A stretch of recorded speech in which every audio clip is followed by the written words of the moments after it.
um, Secretary of Justice. I have a copy of the letter here, no?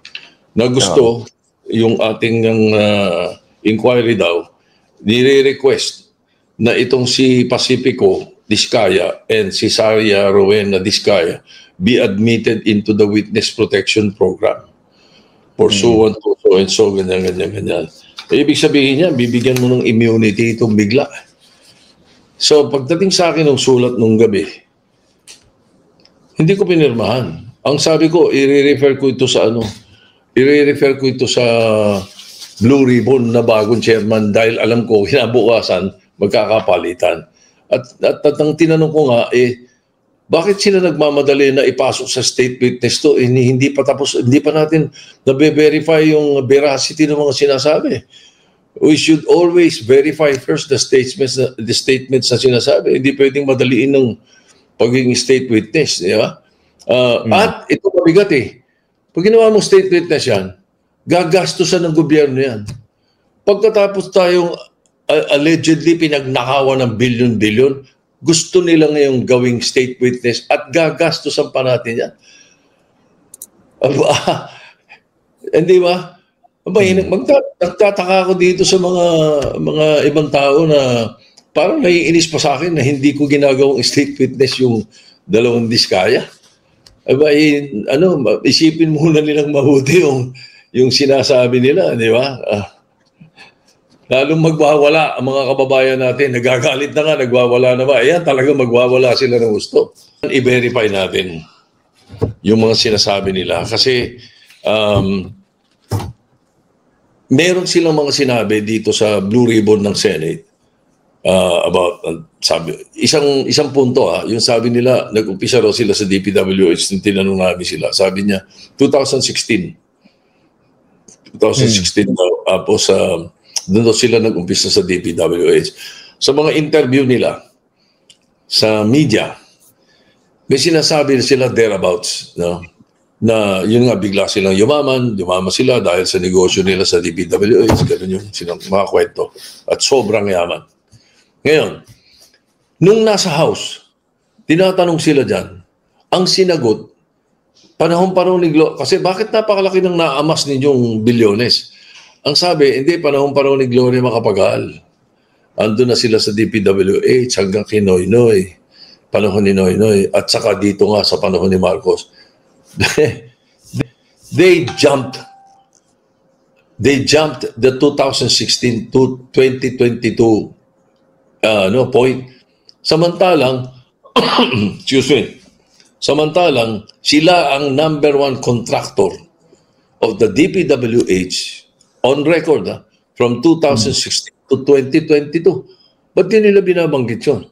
Sila mismo on their own siguro, baka masyado silang mabibisto doon sa mga panahon na yun, yung 6 na taon na yun, sapagkat ando doon yung pinakamarami sila sa kontratista. O baka mayroong nag-feed sa kanila o mayroong nagsabi sa kanila, huwag niyong babanggitin, ha?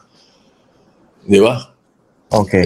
Your guess is as good as mine, but you cannot help but think that they were omitting that particular saga in their business career. I cannot get an answer. I was asking, bakit nagmamadali? May hearing pampanibago.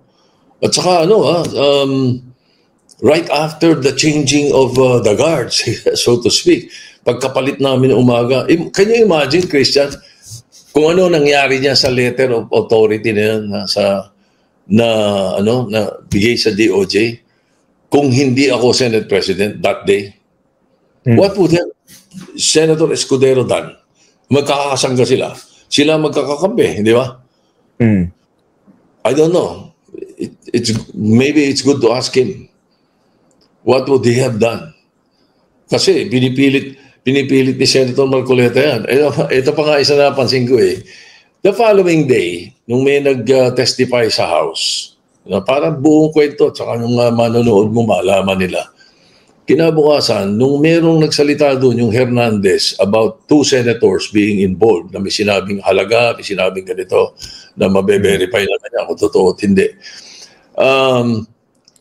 Nung kinabukasan uli, Wednesday, Sapagkat ito'y imbis na ibalik sa Senado ay nilagay namin sa PNP Custodial Center but still under custody of the Senate. And I am authorized, we are authorized to do that. There's nothing that we violated. Nothing illegal about that. The following day, on a Wednesday, ito ang tinanong ni Senator Marcoleta. Kinestyon niya pagkatapos mag-privilege speech in Jinggoy. And then, alam mo, nagkakainitan pagka merong ipinipilit na mali. May ipinipilit siyang mali. Kaya nagkakainitan, ano? Pero later on, na-realize ko, hindi yun ang point, Christian. Ang reading ko, camouflage yun. Camouflage yun to put me and the leadership of the Senate under the gun, kunwari. Pero ang naiinis sila, kung bakit hindi ko pinirmahan yung sulat sa DOJ. Baka may commitment sila to someone, to some people. Although malamang hindi aprobahan ni Secretary Remulla yun, but then again, is there a commitment somewhere? Hindi ba? Parang galit na galit bigla sa akin dahil ayokong bigyan ng proposal for immunity for the witness protection program ng mag-asawa. Camouflage yung issue Pero that was the main issue. Believe me. At saka pintas, mag-isip muna kayong mabuti. Baka kayo ang nabobola. Ay kami, basta we will do everything the right way. We will always follow the rule of law. Baka mayroong nakiusap na ipasok sila sa witness protection program. Wala nga naman silang kulong. Pero nung after the debates namin, ang ginawa ko, I was just curious. I called Secretary Boying Remulla. Tinanong ko, Secretary, alam mo ba itong istorya dito nung Lunes ng gabi? Hindi ko pinirma. Ito dapat papunta sa'yo. Ganito. Sabi niya, pero itong debate namin dito, suspetsa ko dito sila nagagalit sa akin eh. Sabi ko yung pag-iwas ko eh.